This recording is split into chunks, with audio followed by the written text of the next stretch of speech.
नमस्कार, Byju's IAS Hindi platform पे आपका स्वागत है।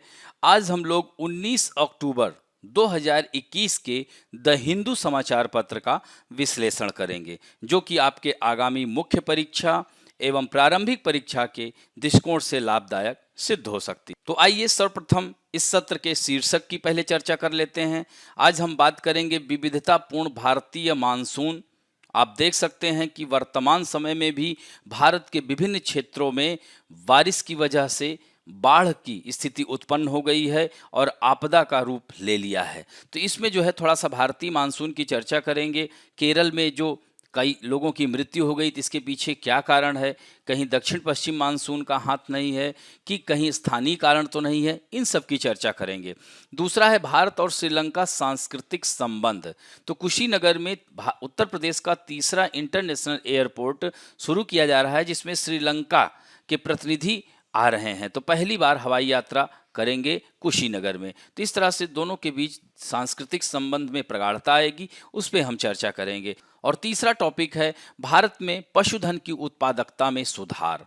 तो इसमें राष्ट्रीय गोकुल मिशन की चर्चा करेंगे, एनएलएम की चर्चा करेंगे और जाति जनगणना क्या आवश्यक है, इसके बारे में चर्चा करेंगे। इसके संवैधानिक पहलुओं की चर्चा करेंगे और भारत इजराइल संबंध के बारे में चर्चा करेंगे। और अंत में मुख्य परीक्षा अभ्यास प्रश्न देंगे, जो कि आप लगातार लिख ही रहे हैं।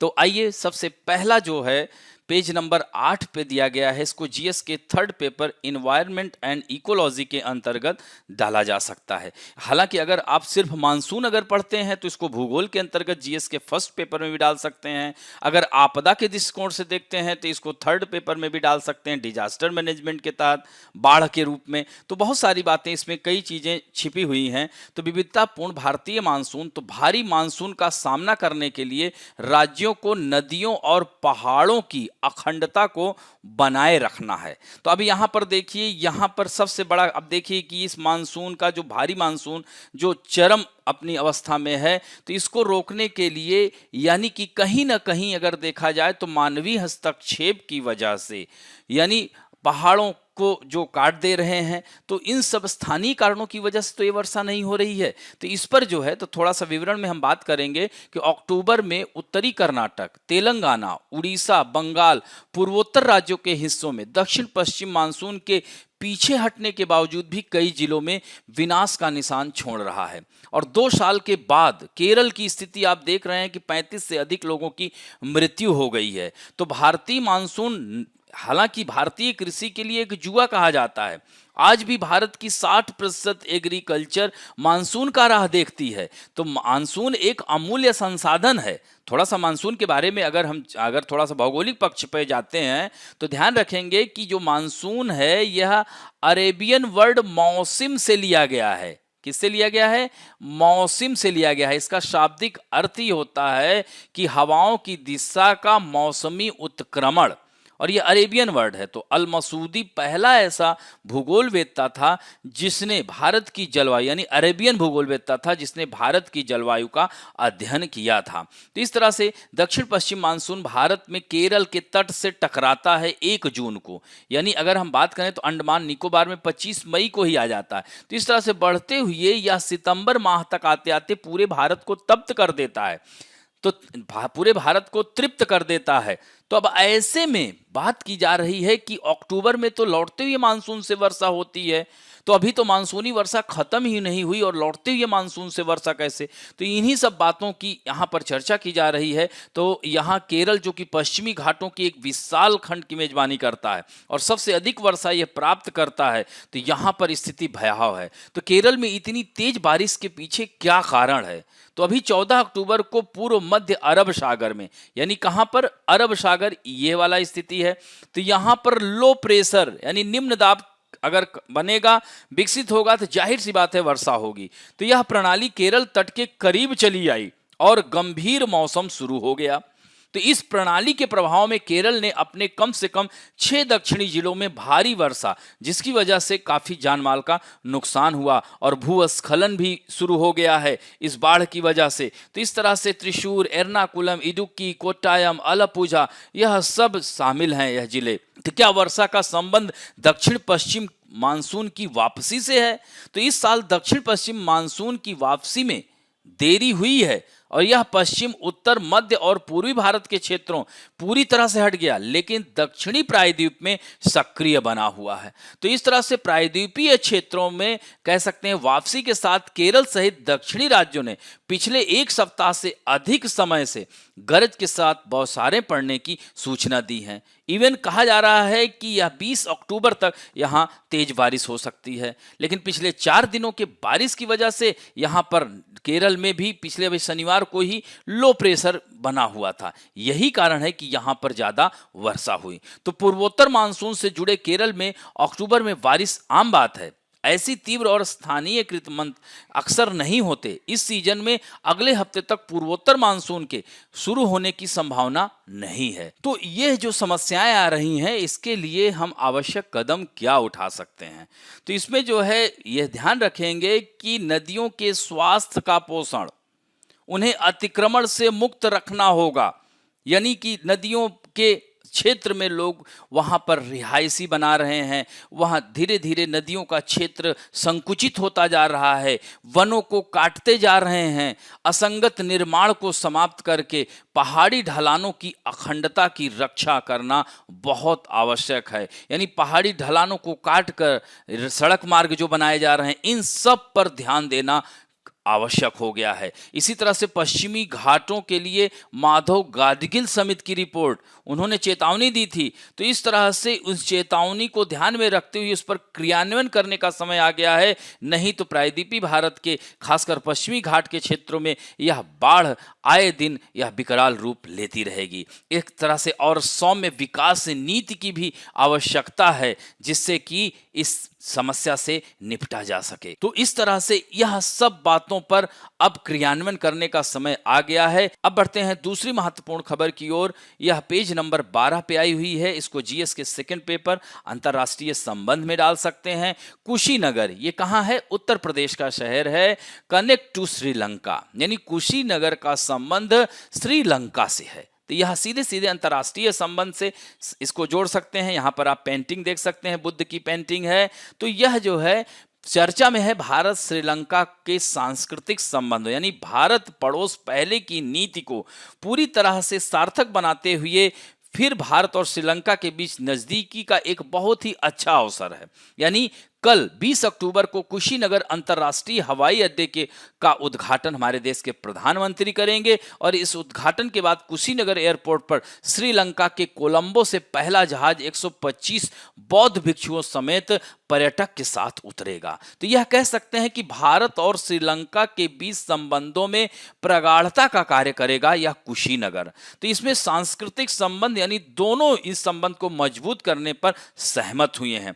और इस अवसर पर कि यह कोलंबो के पास एक लोकप्रिय बौद्ध मंदिर केलानिया राजमा विहार में प्रसिद्ध श्रीलंकाई कलाकार सोलियास मेंडिस द्वारा चित्रित 2 भित्ति चित्रों की तस्वीर भारत को वह प्रस्तुत करेगा। तो ये जो भित्ति चित्र हैं, इसमें एक सम्राट अशोक के पुत्र अरिहंत भिक्खु महिंदा को दर्शाया गया है और दूसरे में जो है थेरी भिक्खुनी संघमित्रा को के आगमन को दर्शाता है। तो इस तरह से भारत और श्रीलंका के बीच यह सांस्कृतिक कूटनीति के माध्यम से यह बहुत ही लाभदायक सिद्ध हो सकता है।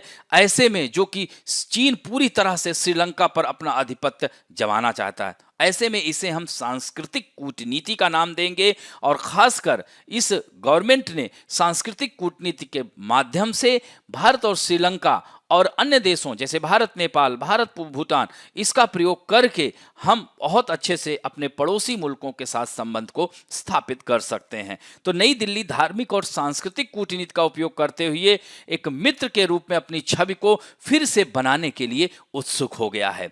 आपने देखा होगा इस साल जनवरी में श्रीलंका को कोविशील्ड वैक्सीन 5 लाख खुराक की पहली खेप भेजी, तो वहां के लोगों ने इसे धन्य पोया दिवस यानी पूर्णिमा के दिनों को बौद्धों द्वारा पवित्र माना जाता है। तो इसके माध्यम से भारत और श्रीलंका के संबंधों में प्रगाढ़ता आएगी। तो यह जो है सर्वोपरि महत्व का विषय बनाता है।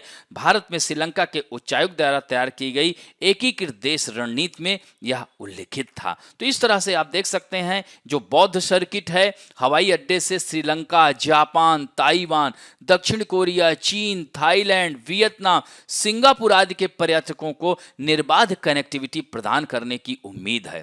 तो इस तरह से कुशीनगर जो बौद्ध सर्किट का केंद्र है, जिसमें लुम्बिनी, सारनाथ, गया के तीर्थ स्थल हैं। गौतम बुद्ध ने अपना अंतिम उपदेश दिया जिसे महापरिनिर्वाण या मोक्ष प्राप्त किया कुशीनगर में ही, ये भी ध्यान रखेंगे। तो इस तरह से कल जो है श्रीलंका के हवाई अड्डे पर, श्रीलंका हवाई अड्डे से जो है हमारे कुशीनगर हवाई अड्डे पर उतरेगा 125 सदस्यीय प्रतिनिधिमंडल आएगा और इससे भारत और श्रीलंका के बीच संबंधों में और प्रगाढ़ता आएगी।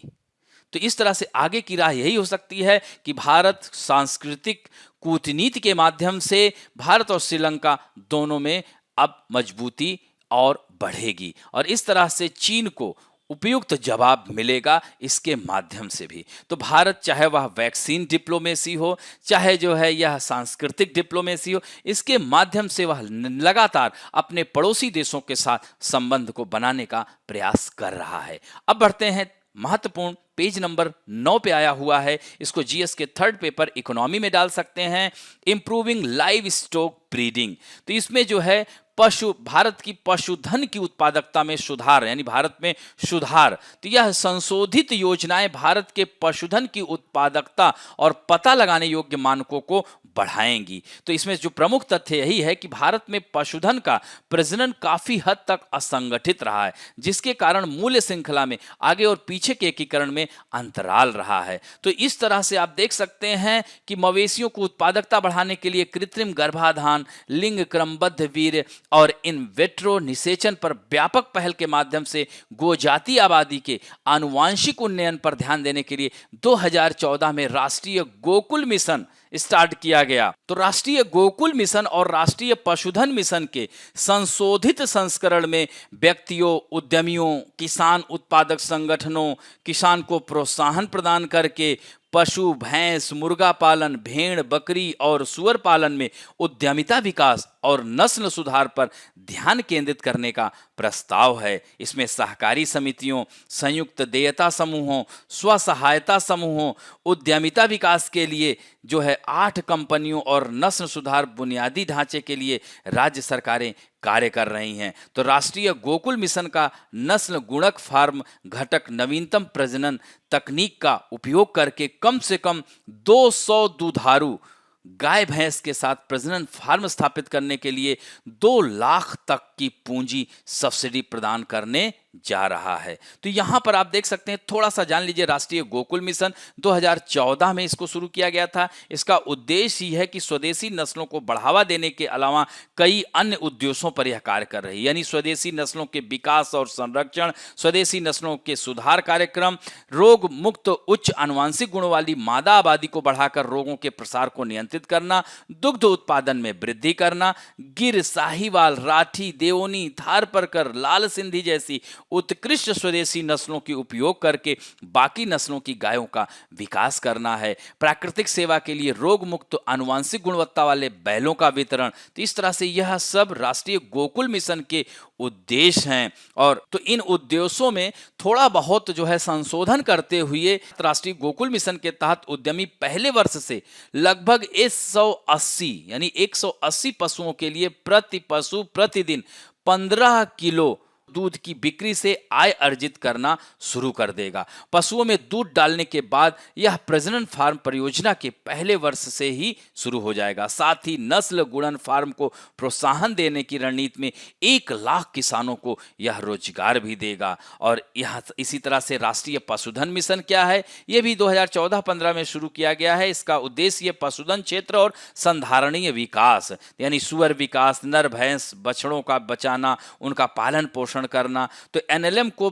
पोल्ट्री उद्यमिता कार्यक्रम के तहत 1000 चूजों को पालने की क्षमता वाले मूल फार्म की स्थापना के लिए 25 लाख रुपए तक की पूंजी सब्सिडी प्रदान करेगा और इस मॉडल के तहत प्रतिदिन कम से कम 500 अंडे का उत्पादन करने की उम्मीद है। इसके बाद 4 सप्ताह तक चूजों का जन्म होता है। इसके बाद स्थानीय किसानों को पालन के लिए चूजों की आपूर्ति की जा सकती है और इस मॉडल के तहत चलाने वाले ग्रामीण उद्यमी किसानों को चूजों की आपूर्ति करेंगे। तो एक उद्यमी व्यवसाय शुरू करने के 18 महीने के भीतर ही यह कह सकते हैं कम से कम 14 लाख लोगों को रोजगार मिलने की संभावना है। इसी तरह से भेड़ एवं बकरी उद्यमिता के संदर्भ में 50 लाख तक के पूंजीगत अनुदान का 50% का प्रावधान है। तो इस मॉडल के तहत एक उद्यमी एक ब्रीडर फार्म स्थापित करेगा और इसी तरह से सुअर पालन के लिए एनएलएम 30 लाख तक की 50% पूंजी सब्सिडी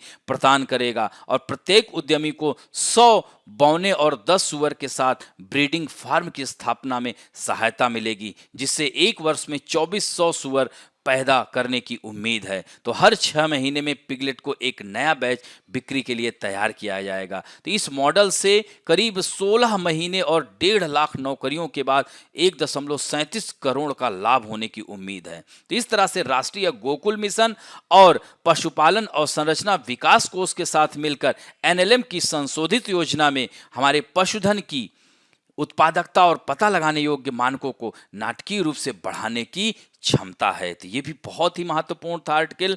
आप पेज नंबर 9 पर ही इसको जीएस के सेकंड पेपर पॉलिटी में डाल सकते हैं। ये भी संपादकीय पृष्ठ है। India needs a caste count, तो यानी जाति जनगणना, भारत को जाति गणना की जरूरत है। एक नई हस्तक्षेप रणनीति तब उन समूहों को मुक्त करने के लिए तैयार की जा सकती है जो अब भी निचले पायदान पर हैं। तो यहाँ पर यही लेखक कह रहा है कि भारत के लिए दूरदर्शी संविधान का मसौदा तैयार करने के लिए संविधान सभा ने 114 बार एक साथ बैठक की थी और इसका लक्ष्य था कि प्राचीन सभ्यता को एक आधुनिक राष्ट्र राज्य में बदलना था, यानी सभी को समान अवसर की बात के साथ साथ। तो यानी इसीलिए प्रस्तावना में देखिए, प्रस्तावना जो हमारे संविधान की प्रियम्बल है उसमें दिया गया है ना, स्वतंत्रता, समानता, न्याय। तो न्याय कैसा हो? सामाजिक, आर्थिक और राजनीतिक और स्थिति और अवसर की समता, यानी अनुच्छेद 16 में मूल अधिकार में दिया गया है।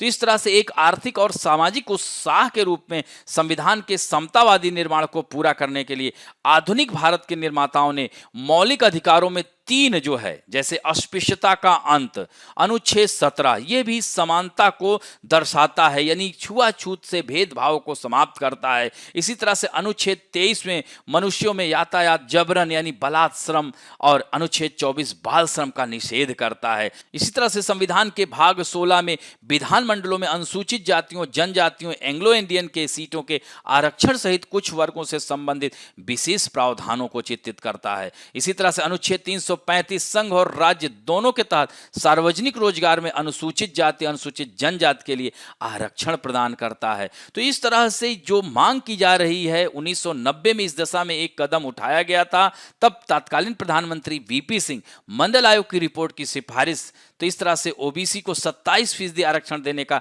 निर्णय लिया गया। बाद में इस शैक्षणिक संस्थान तक इसे बढ़ा दिया गया।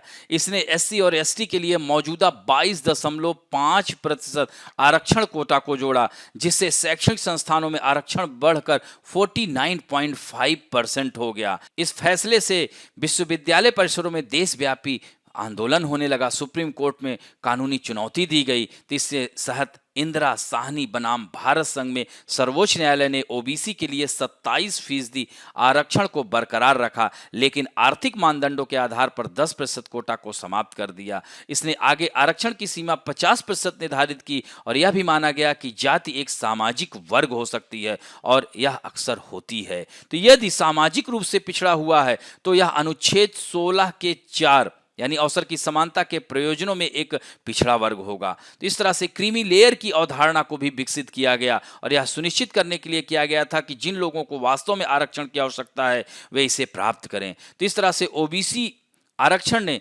सामाजिक रूप से शक्तिशाली और ऊर्ध्वगामी गतिशील जाति समूहों को समान मांगों को जन्म दिया।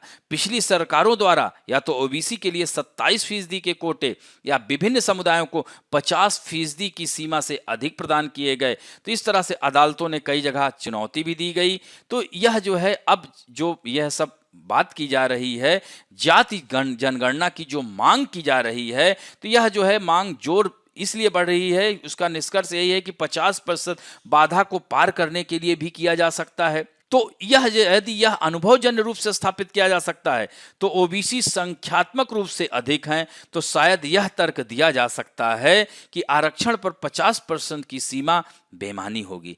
लेकिन यह योग्यता कहां पर समाप्त होगा? तो राष्ट्रों का निर्माण सामाजिक समावेश और योग्यता के जटिल परस्पर क्रिया द्वारा किया जाता है। और आपने देखा ही होगा कि 2011 में ही जाति आधारित जनगणना को स्वीकार कर लिया गया था और 2016 में ग्रामीण विकास की संसदीय स्थायी समिति ने डेटा जांच की और व्यक्तियों की जाति और धर्म पर 98.87 डेटा त्रुटि मुक्त था। लेकिन हालांकि एनडीए सरकार ने सुप्रीम कोर्ट और संसद को यही बताया कि जाति जनगणना के आंकड़े त्रुटिपूर्ण हैं, इसीलिए इसको जारी नहीं किया जा रहा है। तो इस तरह से जो भी सरकारें आती हैं, जाति जनगणना पर पता नहीं क्या कारण है कि हाथ खड़े कर लेती हैं। लेकिन स्वतंत्र भारत के निर्माताओं की दृष्टि को पूरा करने के लिए सकारात्मक कार्रवाई, एक नए प्रतिमान की आवश्यकता है। और यह देखते हुए कि आर्थिक उत्तेजनाओं ने सामाजिक एकीकरण नहीं लाया है, तो यह जो ज्ञात अगर हो जाता है तो इसमें सामाजिक स्थिति क्या है, तब एक नई हस्तक्षेप रणनीति तैयार की जा सकती है। और इस तरह से आगे की राह यही हो सकती है कि जाति समूह की आर्थिक और सामाजिक स्थिति क्या है, ऐसे आधार पर जो लोग अभी भी निचले पायदान पर हैं उनके लिए एक ब्लूप्रिंट तैयार किया जा सकता है। क्योंकि जब सभी जातियां समान होंगी तभी समतामूलक समाज बन सकता है, सभी स्वस्थ राष्ट्र का निर्माण हो सकता है। और अब बढ़ते हैं अगले शीर्षक की ओर। पेज नंबर 10 पे आया हुआ है, जीएस के सेकंड पेपर, अंतर्राष्ट्रीय संबंध के अंतर्गत इसे डाल सकते हैं। तो भारत इजराइल के बीच लंबे समय से लंबित व्यापार वार्ता अब फिर से शुरू होगी, यानी फ्री ट्रेड एग्रीमेंट पर फिर से कार्य होगा जो 2022 तक पूरा कर लिया जाएगा। तो भारत और इजराइल एक मुक्त व्यापार समझौते पर लंबे समय से लंबित वार्ता को फिर से शुरू करने पर सहमत हो गए हैं। और इसमें यह जो यह चतुर्भुज बैठक है, यह ध्यान रखेंगे आभासी चतुर्भुज बैठक में भी शामिल हुए पिछले साल अमेरिका द्वारा संचालित किए गए अब्राहम समझौते के परिणाम के रूप में देखा जा रहा है। और इस तरह से अमेरिका की अगुवाई में संयुक्त अरब अमीरात और इजराइल के राजनयिक संबंध बहाल हुए थे। तो इस तरह से यही देखा जा रहा है कि पश्चिम एशियाई देशों और वाशिंगटन दोनों के साथ भारत के घनिष्ठ संबंधों को यह रेखांकित करेगी यह मुलाकात। तो थोड़ा सा भारत और इजराइल के संबंधों की पृष्ठभूमि पर थोड़ा चर्चा करते हैं कि यह जो है 1950 में, यानी दोनों लगभग स्वतंत्रता दोनों की लगभग समान थी, भारत 1947 में और यह 1948 में। हालांकि भारत ने शुरू में जो है इसको मान्यता नहीं दी थी। 1950 में भारत ने इजराइल को औपचारिक राजनयिक मान्यता प्रदान किया था। तो उसके तुरंत बाद ही मुंबई में एक आवर्जन कार्यालय भी स्थापित किया गया, जिसे बाद में एक वाणिज्यिक दूतावास में परिवर्तित कर दिया गया। और 1992 में एक तरह से देखा जाए तो भारत और इजराइल के बीच संबंधों में प्रगाढ़ता आई। खासकर उस समय पीवी नरसिंहा राव भारत के प्रधानमंत्री बने। तो act east policy, act west policy के तहत वह जो है इस संबंध को आगे बढ़ाए। तो इस तरह से 1992 में इसके बाद दोनों देशों के संबंधों में आश्चर्यजनक प्रगति देखी गई और बहुत सारे दूतावास खोले गए। और 2017 में भारत और इजराइल के बीच संबंधों के 25 वर्ष पूरे होने पर इजराइल के प्रधानमंत्री बेंजामिन नेतन्याहू भारत की यात्रा पर आए। तो इस तरह से वर्तमान में अगर देखा जाए तो भारत और इजराइल कोविड-19 महामारी से दोनों देश निपटे और इस संकट के बीच एक दूसरे की मदद की। इवन इजराइल ने भारत की नो कांटेक्ट पॉलिसी की बड़ी सराहना की। ये नो कांटेक्ट पॉलिसी क्या है? जो नमस्ते करते हैं बेंजामिन नेतन्याहू, सबसे नमस्ते करके जो है मिलते थे, पहले लोग हाथ मिलाते थे, लेकिन भारत और इजराइल के मजबूत संबंधों का यह प्रतीक बनकर उभरा नो कांटेक्ट पॉलिसी। चूंकि फिजिकल डिस्टेंसिंग बहुत आवश्यक था, तो नमस्ते जो है कोरोना में बहुत कारगर कारगर सिद्ध हुआ। इस तरह से भारत इजराइल मुक्त व्यापार वार्ता को फिर से शुरू करने पर सहमत हुए। चूंकि यह वार्ता 2007 से ही चली आ रही थी, फिर जो है मनमोहन सरकार के समय में भी इसी पर आगे करने का प्रयास किया गया। फिर 2014 के बाद एनडीए सरकार आई तो भारत और इजराइल के बीच संबंधों को फिर से जो है देखते हुए फ्री ट्रेड एग्रीमेंट पर वार्ता शुरू करने का प्रस्ताव किया गया, जो कि अब जाकर के और यह नवंबर में शुरू होगी और जून 2022 तक समाप्त होगी। तो इजराइल ने यह भी घोषणा की है कि वह इस नवंबर में ग्लासगो में अगले संयुक्त राष्ट्र जलवायु परिवर्तन COP26 शिखर सम्मेलन से पहले भारत फ्रांस के नेतृत्व वाले अंतर्राष्ट्रीय सौर गठबंधन में भी वह शामिल होगा। तो इस तरह से भारत इजराइल के जो सहयोग क्षेत्र हैं, चाहे स्वास्थ्य का क्षेत्र हो, चाहे रक्षा का क्षेत्र हो, कृषि का क्षेत्र हो, जल संसाधन प्रबंधन का क्षेत्र हो, इन सब में जो है और अन्य क्षेत्रों में भी भारत इजराइल के बीच अच्छे संबंध वर्तमान में देखे जा सकते हैं। और मुक्त व्यापार समझौते को लेकर के यह काफी दिनों से चला आ रहा था, अब जाकर के यह साकार मूर्त रूप लेगा। तो निष्कर्षतः हम यही कह सकते हैं, इजराइल ने भारत में कृषि, सिंचाई, अक्षय ऊर्जा के क्षेत्र में निवेश किया, भारत में विनिर्माण के क्षेत्र में निवेश की संभावनाएं और भी तलाश रहा है। इसके साथ साथ यह मुक्त व्यापार समझौता हो जाता है तो भारत और इजराइल के बीच संबंधों में और प्रगाढ़ता आएगी। तो इस तरह से यह भारत इजराइल संबंध था।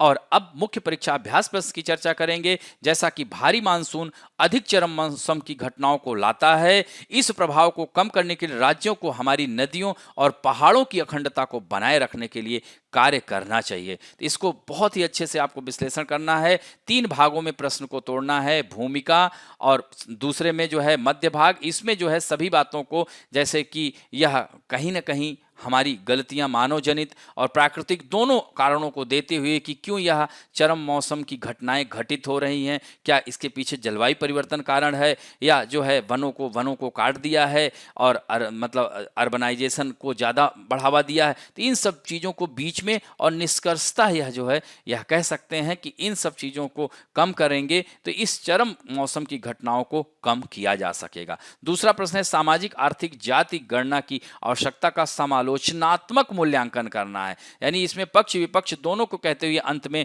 निष्कर्ष पर आपको पहुंचना है। तो इस तरह से आशा करता हूं कि आज का भी वीडियो आप लोगों को अच्छा लगा होगा, और अच्छा लगे तो please like, share, subscribe and bell icon दबाना ना भूलें। धन्यवाद।